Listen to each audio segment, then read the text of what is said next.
मुझे दोबारा जन्म मिलते ही सबसे पहला काम मैंने क्या किया, मैंने अपने दोनों हाथ सल्फ्यूरिक एसिड में डाल दिए और अपने 10 फिंगरप्रिंट्स डिस्ट्रॉय कर दिए। पिछली जिंदगी में मेरे अडॉप्टेड ब्रदर ने किसी को मर्डर किया था, लेकिन क्राइम सीन पर मेरे फिंगरप्रिंट्स छोड़कर मुझे एक बकरे की तरह इस्तेमाल कर दिया गया। और सबसे पेनफुल बात, मेरे ओन पेरेंट्स ने भी मेरे लिए जस्टिस नहीं मांगा, उल्टा कोर्ट में झूठ बोलकर उस अडॉप्टेड सन को बचाया। इंटरनेट पर भी सबसे पहले वही लोग चिल्लाए मर्डरर मेरा बड़ा बेटा है, और जिस दिन मुझे एग्जीक्यूट कर दिया गया उस दिन वो लोग अपने एडॉप्टेड सन को आइलैंड ट्रिप पर ले गए और हैप्पीली सेलिब्रेट करते रहे। और अब मैं वापस आ चुका था बिल्कुल उस मोमेंट पर जब मेरे एडॉप्टेड ब्रदर के मर्डर प्लान स्टार्ट होने में सिर्फ 1 घंटा बाकी था। लेकिन इस बार मैं उन्हें दोबारा फेक एविडेंस बनाने का मौका ही नहीं दूंगा। मैं दुनिया के सबसे क्राउडेड स्क्वायर के बीच में खड़ा था, काउंटलेस लोग मुझे शौक और मौकरी के साथ देख रहे थे, और फिर मैंने एक एक करके अपने कपड़े उतारना शुरू कर दिए। फ्रीजिंग विंटर के अंदर मैं ऑलमोस्ट हाफ नेकेड होकर डांस करने लगा। हर तरफ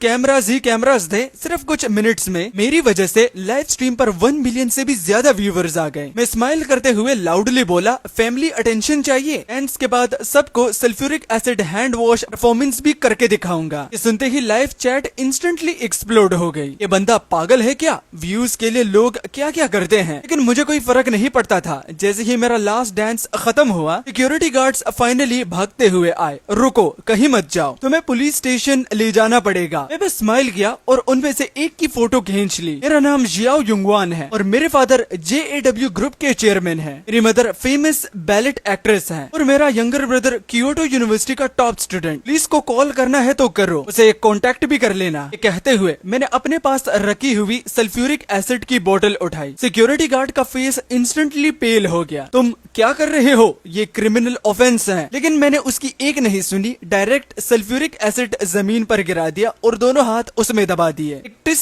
आवाज के साथ स्किल जलने की हॉरिफाइंग स्मेल हवा में फैल गई, बिल्कुल बारबेक्यू जैसी स्मेल। पेन इतना इंटेंस था कि मेरी बॉडी ऑलमोस्ट कोलैप्स हो गई। लेकिन मेरे दिल के अंदर जो रिवेंज का प्लेजर था उसने मुझे खड़ा रखा। क्राउड तो ऑलरेडी डर के पीछे हट चुकी थी। मैं सीधा एक लाइव स्ट्रीम कैमरा के सामने गया और अपने खून और जले हुए स्किन से भरे हाथ दिखाए। दांत बिंच कर बोला, सब क्लियरली देख लो। 12 जनवरी शाम 5:30 के बाद मैं युंगवान अब फिंगरप्रिंट्स नहीं रखता। पिछली जिंदगी में सिर्फ 3 घंटे बाद मेरे सो कॉल्ड यंगर ब्रदर जू शूसी एक मेल क्लासमेट को रूफ टॉप पर ले जाकर पुश कर देता है। उसने स्पेशली ग्लव्स बनवाए थे जिन पर मेरे फिंगरप्रिंट्स के कॉपी किए गए थे, और मेरे पेरेंट्स ने उसके लिए फेक एलिबाई दिया। साथ ही मेरे अगेंस्ट फेक मर्डर एविडेंस भी क्रिएट किया। सब का सब मुझे बकरा बनाने के लिए। लेकिन इस बार मैं पूरी दुनिया के सामने वायरल हो चुका था और मैंने अपने फिंगरप्रिंट्स परमानेंटली डिस्ट्रॉय कर दिए थे। मुझे क्लियरली याद है जब पिछली जिंदगी में जब जूशु मुझे जेल में मिलने के लिए आया था, एक सिंपैथी के साथ बोला था, बड़े भाई मेरे पास और कोई ऑप्शन नहीं था। मॉम और डैड मुझे बहुत प्यार करते हैं। अगर मैं जेल चला जाता तो वो कितने सैड होते, तो सैक्रिफाइस तो आपको ही करना था। उसकी वो स्माइल आज तक मेरे दिमाग में जलती रहती है। लेकिन इस बार अगर वो फैमिली रियूनियन चाहता है तो मैं पूरी फैमिली को ही प्रिजन भेजूंगा। पुलिस स्टेशन में रूटीन क्वेश्चनिंग के दौरान मैं क्वाइटली ग्लव्स पहनकर बैठा हुआ था। अभी अचानक किसी ने मेरे बाल जोर से पकड़कर खींच लिए और मुझे जमीन पर पटक दिया गया, और अगले ही सेकंड 2 थप्पड़ मेरे चेहरे पर मुझे मारे। तुम यूजलेस कचरा, इंटरनेट पर पूरी फैमिली की इंसल्ट करवा दी तुमने। मैंने स्लोली ऊपर देखा, मेरे सामने मेरे बायोलॉजिकल पेरेंट्स खड़े थे और मुझे देखते ही उनका गुस्सा और भी बढ़ गया। मेरे फादर ने कॉलर पकड़कर मुझे जोर से खींच लिया। अपने भाई का नाम लाइव स्ट्रीम में लेने की हिम्मत कैसे हुई तुम्हारी? मुंह काला करके भी शर्म नहीं आती? मेरी मदर की आंखें आंसुओं से भरी हुई थी, लेकिन उन आंसुओं में मेरे लिए कंसर्न नहीं था, सिर्फ और सिर्फ डिसअपॉइंटमेंट थी। वो मुझे घूरते हुए बोली, मैंने तुम जैसे इंसान को जन्म कैसे दे दिया? अगर तुम्हारे छोटे भाई को तुम्हारी वजह से थोड़ी भी तकलीफ हुई तो मैं तुमसे इसी वक्त माँ और बेटे का रिश्ता तोड़ दूंगी। मेरी आंखों से बिना वार्निंग के 2 आंसू नीचे गिर गए। ये वो दिल था जो कब का इन दोनों से डिसअपॉइंट हो जाना चाहिए था। लेकिन फिर भी इस मोमेंट में ऐसा लग रहा था जैसे किसी ने उसी वक्त नाइफ से कट कर दिया हो। 5 साल की एज तक मैं इस फैमिली का रियल यंग मास्टर था। लेकिन जिस दिन जियाओ शू अडॉप्ट हुआ तो उसी दिन के बाद मेरे फादर और उसकी वाइफ के दिल में मेरे लिए जगह खत्म हो गई। बचपन में अगर मैं उसके साथ सेम टॉय के लिए फाइट भी कर ली तो मेरे फादर सर्वेंट्स को बोलकर मुझे लटका कर मारते थे। उसके बाद डार्क बेसमेंट में लॉक कर देते। अगर एक काइंड हाउसकीपर सीक्रेटली मुझे रोज खाना ना देती तो शायद मैं बचपन में ही उस डैम्प बेसमेंट में मर गया होता। उस दिन के बाद मेरी पूरी लाइफ जियाओ शू के शेडो में गुजरी। उसे जरा सी भी डिससेटिस्फैक्शन होती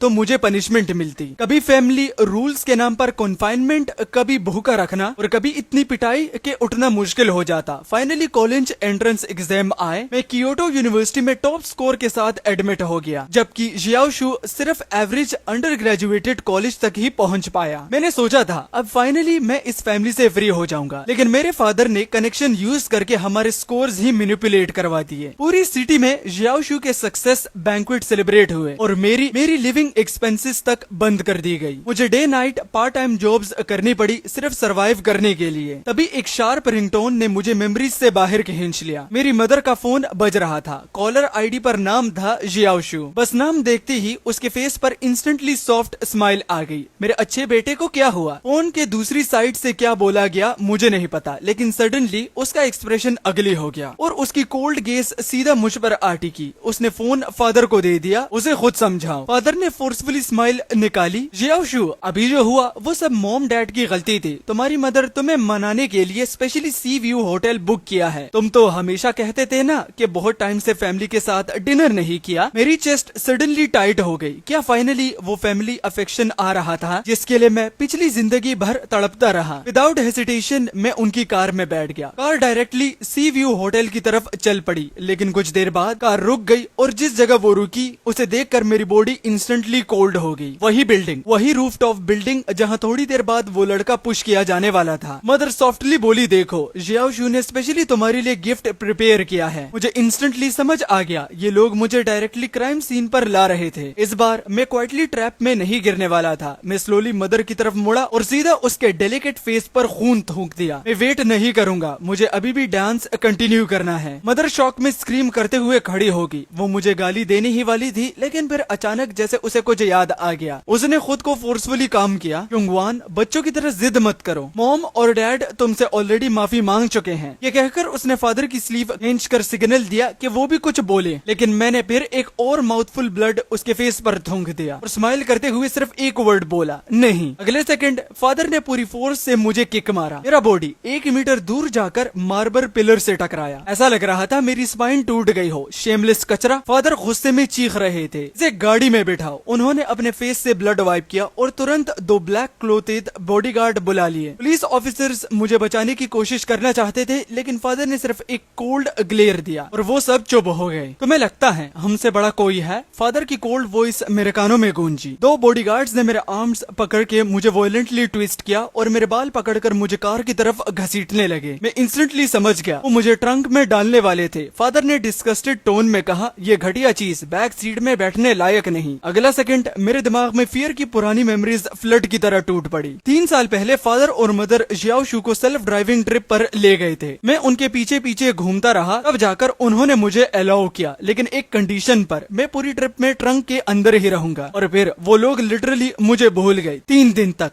लिटरली वो भी 3 दिन तक मैं ट्रंक के अंदर बंद रहा। अंधेरा, भूख, सफोकेशन, सिर्फ सरवाइव करने की इंस्टिंक्ट ने मुझे ट्रंक तोड़कर भागने पर मजबूर किया था। लेकिन जियाओशू ने सिर्फ इतना कहा, उसने मेरी कार डैमेज कर दी और उसी बात पर फादर ने मुझे हाईवे पर नंगे पैर चलवा दिया। आज तक मेरे पैरों के सोल्स पर उसके स्कार्स मौजूद हैं। मेरी ब्रीदिंग इंस्टेंटली अनस्टेबल हो गई। प्लीज मुझे ट्रंक में मत डालो, प्लीज। मैं वॉयलेंटली स्ट्रगल करने लगा, लेकिन ब्लैक क्लोथेड मैन ने बिना इमोशन के मेरे आर्म्स डिसलोकेट कर दिए। क्रैक आवाज के साथ पेन में मेरी स्क्रीम निकल गई। मदर ने फेक टीयर्स के साथ एक गहरी सांस ली। मॉम भी तुम्हारे साथ ये नहीं करना चाहती थी। और नेक्स्ट सेकंड ट्रंक का लिड बंद हो गया। डार्कनेस, प्योर और एब्सोल्यूट डार्कनेस। फियर ने मुझे वाइन्स की तरह टाइटली रैप कर लिया। मैं अनकंट्रोलेबली कांपने लगा। नहीं, इस बार मैं फेल नहीं हो सकता। अगर मैं पैनिक कर गया तो वो लोग मुझे पकड़ लेंगे। मैंने दांत बिंच कर अपनी टंग को जोर से बाइट किया। उनका स्वीट मेटालिक टेस्ट मेरे माउथ में फैल गया। पता नहीं कितना वक्त गुजरा, मगर आखिरकार वो ट्रंक खोला। ब्राइट लाइट ने मेरी आंखों को चुबा दिया और मेरे सामने खड़ा था जियाओशू, हाथों को फोल्ड किए हुए, मुझे ऊपर से नीचे तक देखते हुए। वाह, तो मैंने तो खुद को काफी पैथेटिक बना लिया। बॉडीगार्ड्स ने मुझे रफ तरीके से ग्राउंड पर फेंक दिया। जियाओशू ने डायरेक्टली मेरे जले हुए हाथों पर अपना जूता रख दिया और धीरे धीरे ट्विस्ट करने लगा। पेन मेरी नर्व्स को फाड़ रहा था। वो कैजुअली बोला, अगर तुम अभी भी मेरे लिए यूजफुल ना होते तो मैं तुम जैसे गार्बेज को टच भी ना करता। फिर उसने बॉडीगार्ड्स को ऑर्डर दिया, इसे ये कपड़े पहनाओ। बॉडीगार्ड्स ने मेरी शर्ट फोर्सिबली उतार दी। मेरी स्क्रीम्स को कम्प्लीटली इग्नोर करते हुए मुझे दूसरे कपड़े पहना दिए गए। वही कपड़े कपड़े जो मर्डर के वक्त यूज होने वाले थे। जियाओ शू ने मेरा स्टमक किक किया, मेरे लिए काम करना, तुम्हारे लिए तो ये ऑनर की बात होनी चाहिए। उसने कॉलर पकड़कर मुझे स्टेयर्स पर घसीटना शुरू किया। कॉन्क्रीट स्टेप्स मेरी लेग्स को कंटिन्यूसली स्क्रैप कर रहे थे। कुछ ही सेकंड्स में मेरी टांगे वुंड से भर गई। फाइनली हम रूफटॉप पर पहुंचे, वही जगह जहां उसने पिछली जिंदगी में उस मेल स्टूडेंट को पुश किया था। जियाओ शू ने अपने परफेक्टली स्टाइल्ड बैंग्स फ्लिक किए और एक एरोगेंट स्माइल के साथ बोला, अनटचेबल्स बहुत ट्रबलसम होते हैं, अगर वो मर गया तो मुझे प्रॉब्लम होगी, और अगर ब्लेम तुम पर डाल दिया तो काफी इजी हो जाएगा। मैंने स्लोली हेड उठाया, मेरी आंखों में नफरत लिटरली उबल रहा था। जियाओ शू,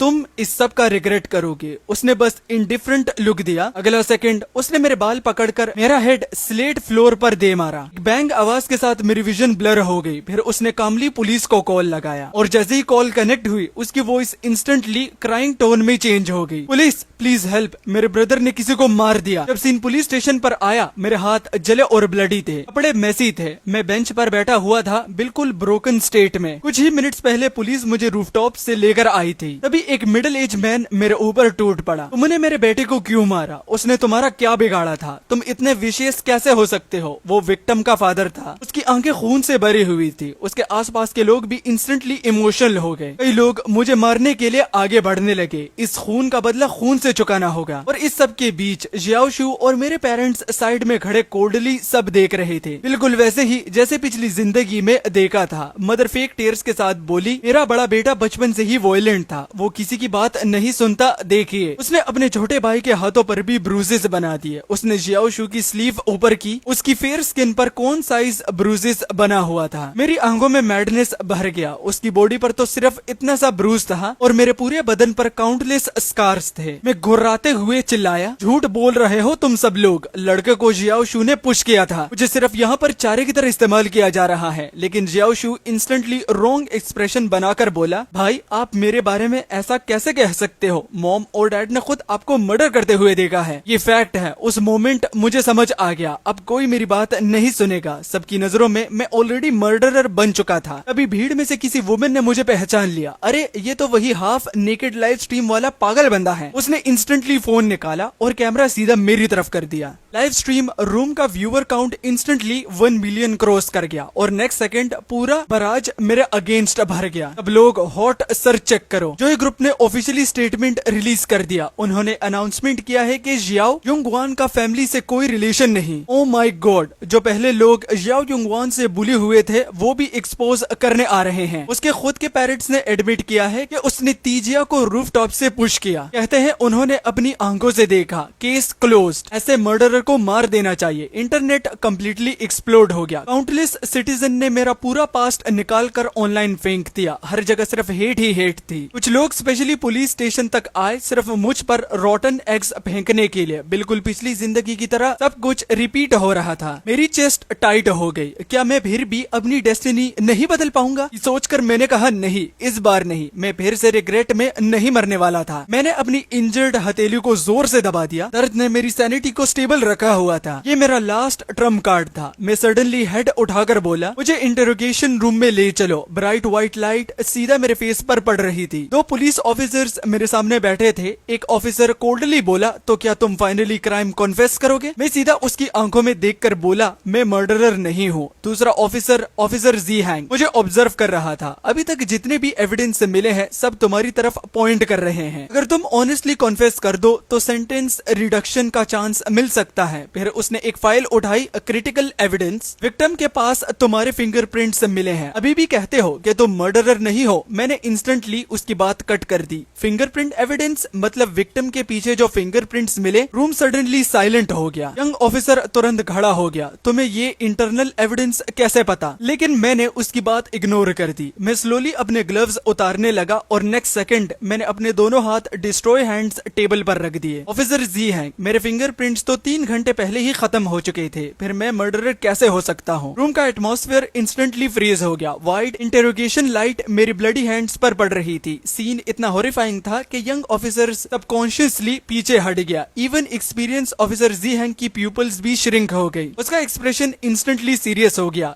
ये तुम्हारे हाथ को क्या हुआ? ये कब हुआ? मैंने कामली बोला, आज शाम 5:30 बजे सेंट्रल स्क्वायर में मैंने सल्फ्यूरिक एसिड यूज करके खुद अपने फिंगरप्रिंट्स डिस्ट्रॉय किए। पूरे इंटरनेट पर मिलियंस ऑफ व्यूअर्स विटनेस हैं। लाइव स्ट्रीम रिकॉर्डिंग अभी भी अवेलेबल होगी। सीन पर जो लोग थे उन्होंने भी वीडियोस बनाई हैं। मैंने अपनी थर्मस लेयर कम्प्लीटली डिस्ट्रॉय कर दी। मेरे फिंगरप्रिंट्स कभी रिकवर नहीं हो सकते। जैसे ही मेरी बात खत्म हुई, पूरे केस की लॉजिक चेन कोलैप्स हो गई। इंटरोगेशन रूम डेड साइलेंट हो गया। दोनों ऑफिसर्स एक दूसरे को देखने लगे। उनकी आंखों में क्लियरली शॉक था। ऑफिसर जी हैंग सडनली खड़ा हो गया। इमीडिएटली सेंट्रल स्क्वायर की टाइमलाइन वेरीफाई करो। क्राइम टाइमलाइन के साथ एग्जैक्ट कंपैरिजन चाहिए। टेक्निकल डिपार्टमेंट को बोलो फिंगरप्रिंट एविडेंस दोबारा इवेल्युएट करे। उसने रैपिड फायर ऑर्डर्स देना शुरू कर दिया। यंग ऑफिसर तुरंत भाग गया। कुछ सेकंड्स बाद ऑफिसर जी हैंग वापस मेरी तरफ मुड़ा। उसकी आंखें कॉम्प्लिकेटेड इमोशन से भरी हुई थी। यंग शुआन, अगर तुम सच कह रहे हो तो इसका मतलब तुम्हारे बायोलॉजिकल पेरेंट्स और तुम्हारा सो कॉल्ड ब्रदर सब ने झूठ बोला है और असली किलर अभी भी बाहर घूम रहा है। उसी वक्त इंटरोगेशन रूम का डोर नॉक हुआ। एक और पुलिस ऑफिसर अंदर झांका। उसका एक्सप्रेशन थोड़ा चेंज था। टीम जी हैं, जियाओ युंगवान और जियाओ शू अभी भी बाहर हैं। दोनों बहुत इमोशनल हो रहे हैं। वो इंसिस्ट कर रहे हैं कि सस्पेक्ट को जल्दी कन्विक्ट किया जाए और कह रहे हैं कि विक्टिम फैमिली की तरफ से सेवियर पनिशमेंट डिमांड करें। ऑफिसर जीहेंग की आईज इंस्टेंटली कोल्ड हो गई। Perfect timing. उन दोनों को अलग अलग क्वेश्चनिंग रूम में ले जाओ। मेरी परमिशन के बिना कोई बाहर नहीं जाएगा। ऑर्डर्स देने के बाद वो मेरी तरफ मुड़ा। उसकी टोन पहले से सॉफ्टर थी लेकिन सस्पिशियस अभी भी बाकी था। जियाओ युंगवान, तुमने जो बोला है हम उसकी इमीडिएटली इन्वेस्टिगेशन करेंगे, लेकिन जब तक सच कंफर्म नहीं होता तुम अभी भी प्राइम सस्पेक्ट हो। हमें इन्वेस्टिगेशन में कोऑपरेट करना होगा। मैंने कामली हेड हिला दिया। ऑफिसर, रिक्वेस्ट करता हूँ कि मेरे फिजिकल कंडीशन का पूरा मेडिकल रिकॉर्ड मेंटेन किया जाए। ऑफिसर जीहेंग ने बिना हेसिटेट किए एग्री कर लिया। दूसरी तरफ जियाओ फैमिली को अलग अलग रूम्स में ले जाया गया। फादर इंस्टेंटली फ्यूरियस हो गया। एविडेंस ऑलरेडी क्लियर है। उसने खुद इनडायरेक्टली एडमिट भी किया। अब और क्या इन्वेस्टिगेट करना बाकी है। उसने हमारी फैमिली की रेपुटेशन डिस्ट्रॉय कर दी। हमारी पेरेंटिंग फेल हुई तभी वो इतना क्रूल बना। हम विक्टिम फैमिली को फुल कंपनसेशन देंगे। मदर फेक वर्ड फेस बनाकर बोली, ऑफिसर मेरा बेटा ठीक तो है? वो इमोशनली अनस्टेबल लग रहा था। उसने कोई बकवास तो नहीं बोली। प्लीज उसकी बातों पर बिलीव मत कीजिए। वो बस अपना क्राइम ड्रैग करना चाहता है। लेकिन पुलिस ऑफिसर का रिस्पॉन्स हर रूम में सेम था। केस अभी इन्वेस्टिगेशन में है, प्लीज कोऑपरेट। टाइम धीरे धीरे पास होने लगा। इवन जियाओ फैमिली को भी फील होने लगा सिचुएशन नॉर्मल नहीं है। फादर फाइनली इम्पेशेंट होकर चिल्लाया, ऑफिसर्स इसका क्या मतलब है? हम आई विटनेस हैं, सस्पेक्ट नहीं। आप हमें यहाँ डिटेन नहीं कर सकते। लेकिन गार्ड ऑफिसर ने सिर्फ एक ही लाइन रिपीट की, please cooperate. Please investigation terrifyingly fast थी। सेंट्रल स्क्वायर की लाइव स्ट्रीम फुटेज निकाली गई। सिटीजन्स के काउंटलेस स्क्रीम रिकॉर्डिंग कलेक्ट किए गए। सीन पर मौजूद विटनेसेस के स्टेटमेंट्स कंपाइल किए गए। हर चीज की एग्जैक्ट टाइम स्टैम्प मैच की गई। रिजल्ट, मैंने 5:30 PM पर सल्फ्यूरिक एसिड अपने हैंड्स पर डाला था और स्किन डॉक्टर के अकॉर्डिंग विक्टिम की डेथ अप्रोक्सीमेटली 8:30 PM पर हुई थी। और उसी वक्त मेरे हाथ का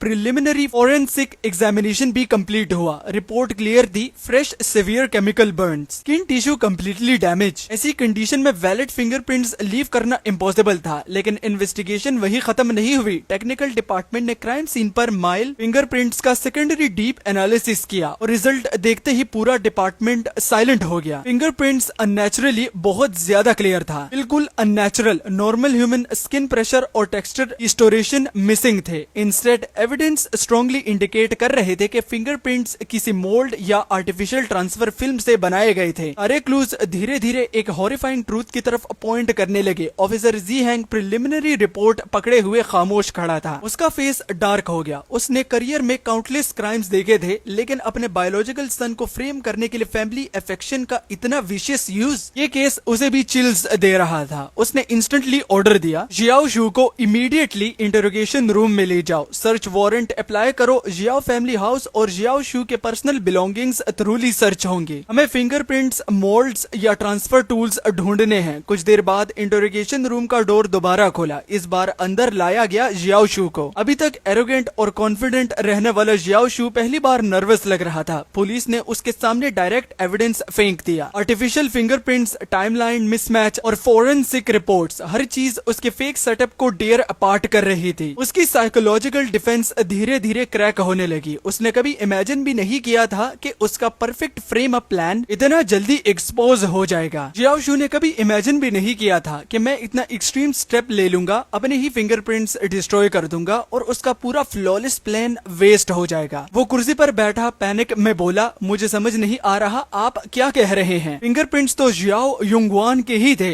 मेरे पेरेंट्स ने खुद देखा था। ऑफिसर ज़िहेंग की आईज इंस्टेंटली कोल्ड हो गई। जियाओ युंगवान के फिंगरप्रिंट्स क्राइम से पहले परमानेंटली डिस्ट्रॉय हो चुके थे। क्राइम सीन पर जो प्रिंट्स मिले वो मोल्ड के थ्रू ट्रांसफर किए गए थे। अभी भी सच नहीं बोलोगे? फेक फिंगरप्रिंट्स बनाकर किसी और को फ्रेम करना ये भी मेजर फेलोनी है। ऊपर से इंटेंशनल होमोसाइड कॉन्सिक्वेंसेस समझते हो? जियाओ शू का फोरहेड स्वेट से भर गया। मैंने किसी को नहीं मारा, मैंने उसे पुश नहीं किया, वो खुद बैलेंस लूज करके गिर गया। जैसे ही ये वर्ड्स उसके मुंह से निकले रूम इंस्टेंटली साइलेंट हो गया। जियाओ शू का फेस पेपर की तरफ व्हाइट पड़ गया। उसे रियलाइज हो गया था उसकी जुबान स्लिप कर चुकी थी। ऑफिसर ज़िहेंग स्लोली आगे झुका। ओह, अभी तक तो तुम कह रहे थे कि तुमने जियाओ युंगवान को पुश करते हुए देखा, तो अब सडनली विक्टिम खुद कैसे गिर गया? या फिर क्राइम सीन पर तुम खुद मौजूद थे? हेवी प्रेशर और फियर के नीचे जियाओ शू की मेंटल डिफेंस फाइनली टूट गई। वो सडनली जोर जोर से रोना शुरू कर दिया। वो वर्ड्स कंप्लीटली इनकोहेरेंट हो गए। मैंने बस उसे आर्ग्यू किया था, उसने मुझे गाली दी, मुझे गुस्सा आ गया तो मैंने उसे पुश कर दिया। मुझे नहीं पता था वो कैसे गिर गया। रूम में सिर्फ उसकी क्राइंग वॉइस गूंज रही थी। फिर उसने ट्रेम्बलिंग वॉइस में कॉन्फेशन कंटिन्यू की। फिंगरप्रिंट्स वो हमने पहले से ही प्रिपेयर किए थे। मेरी मदर ने हेल्प की। उन्होंने कहा था अगर कुछ हो गया तो ब्लेम जियाओ युंगवान पर डाल देंगे। वैसे भी उसके ग्रेड्स अच्छे हैं, फ्यूचर में सक्सेसफुल हो ही जाएगा। अगर उसकी लाइफ बर्बाद भी होगी तो कोई फर्क नहीं पड़ेगा। मेरे पेरेंट्स ने ही मुझे ये सब कुछ सिखाया है। उन्होंने कहा था बस इंसिस्ट करना कि मर्डरर जियाओ युंगवान है, वो मेरे लिए टेस्टिफाई कर देंगे। प्लीज अब उन्हें अरेस्ट करो। ये सब उन्होंने ही सिखाया। मैं इनोसेंट हूँ।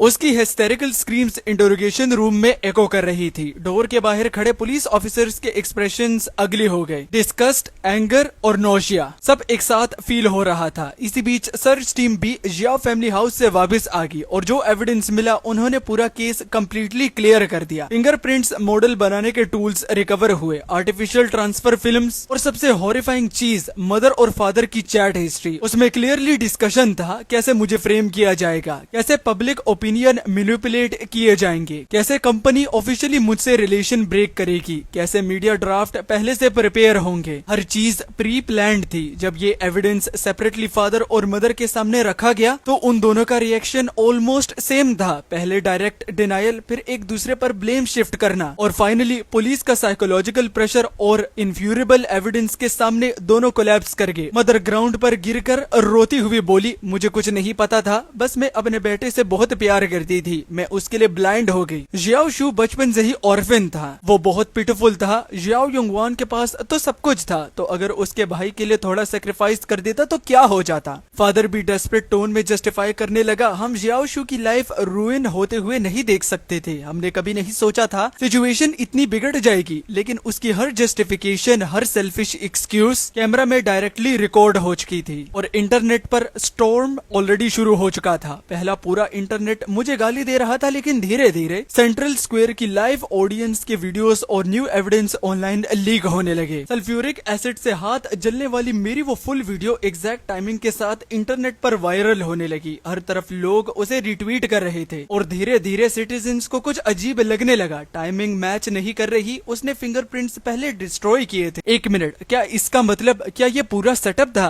जोई फैमिली ने इतनी जल्दी रिएक्शन क्यों दिया? अपने ही बेटे के साथ कोई ऐसा बिहेव करता है? लोगों को अब सब कुछ सस्पिशियस लगने लगा था। फिर किसी ने जियाओ शू की यूनिवर्सिटी फॉर्म के पूरे वीडियोस निकाल दिए जहां वो लोगों को बुली करता दिख रहा था। पहले ये सब पावरफुल कनेक्शंस की वजह से दबा दिया गया था, लेकिन अब इंटरनेट का मूड बदल चुका था। और जब पुलिस इंटरोगेशन के लीक्ड क्लिप्स ऑनलाइन आए जहां पेरेंट्स एक दूसरे पर ब्लेम डाल रहे थे, पूरा इंटरनेट फट गया। जियाओ युंगवान इनोसेंट है, fake fingerprints scam exposed. Parent ने खुद अपने बायोलॉजिकल सन को फंसाया। जो लोग पहले मुझे गाली दे रहे थे अब उन्हें लग रहा था कि उन्हें मैनिपुलेट किया गया है। उनका गुस्सा सुनामी की तरह जियाओ फैमिली पर टूट पड़ा। ये फैमिली मॉन्स्टर्स हैं, अपने ही बेटे की जिंदगी बर्बाद कर दी। जोई ग्रुप बायकॉट करो इसे। मार्केट खुलते ही कंपनी के स्टॉक्स क्रैश कर गए। पेरेंट्स ने कॉन्ट्रैक्ट्स टर्मिनेट कर दिए। पब्लिक आउटरीच और फाइनेंशियल कोलैप्स ने मिलकर उनकी एम्पायर हिला दी। जब पुलिस मुझे हॉस्पिटल ले जाने के लिए इंटरोगेशन रूम से बाहर ले जा रही थी, अभी सामने जियाओ फैमिली को भी अलग अलग एस्कॉर्ट करके लाया गया। मेरी माँ चिल्लाई, तुम शैतान हो, तुमने सब कैलकुलेट किया था। फिर भी उसने रोते हुए कहा, प्लीज प्लीज अपने भाई को बचा लो, उसकी लाइफ ऑलरेडी मिजरेबल थी। मर्डर विक्टिम के पेरेंट्स के सामने जाओ, घुटनों पर गिर जाओ, अगर वो तुम्हें मरने के लिए भी कहे मान लेना। तेरी मैं की भाई ये औरत मेरा दिमाग खराब कर रही है। मैं धीरे से हंसा। मेरी प्यारी माँ, तुम्हें अपनी हस्बैंड की मिस्ट्रेस का बेटा इतना पसंद था? अचानक जियाओ शू चीख पड़ा, मैं नाजायज औलाद हूँ, मैं उसका असली बेटा नहीं हूँ। तुम कितनी बेवकूफ थी, 20 साल तक किसी और औरत के बेटे को पालती रही और अपने ही असली बेटे को बर्बाद करती रही। माँ पागल की तरह चिल्लाने लगी। वो और मेरे फादर वही लड़ने लगे। मैं बस चुपचाप जियाओ शू के पास गया और उसके कान में धीरे से कहा, पता है मैंने अपने फिंगरप्रिंट्स पहले क्यों डिस्ट्रॉय किए थे? क्योंकि मैं एक ऐसी रूह हूँ जो 2 जिंदगियों की नफरत लेकर वापस आई हूँ। मैं स्पेशली तुम तीनों की जिंदगी बर्बाद करने के लिए वापस आया हूँ। मेरे फादर का चेहरा हॉरर से भर गया, जैसे उसने पहली बार मुझे सच में देखा हो। माँ जमीन पर गिर गई, बिल्कुल टूट चुकी थी और जियाओ शू अब भी घबराहट में चिल्लाता जा रहा था। मैं बिना पीछे देखे सीधा पुलिस स्टेशन के बाहर चल दिया। बाहर रिपोर्टर्स की भीड़ लगी हुई थी। कैमरा की फ्लैशेस दिन की रोशनी की तरह चमक रही थी, लेकिन इस बार वो कैमरास किसी मर्डरर या पागल इंसान पर नहीं बल्कि एक सेवियर पर फोकस कर रहे थे। इसके बजाय निशाना एक ऐसे इंसान पर था जिसे दुख भरे झूठों इल्जाम में फंसा दिया गया था।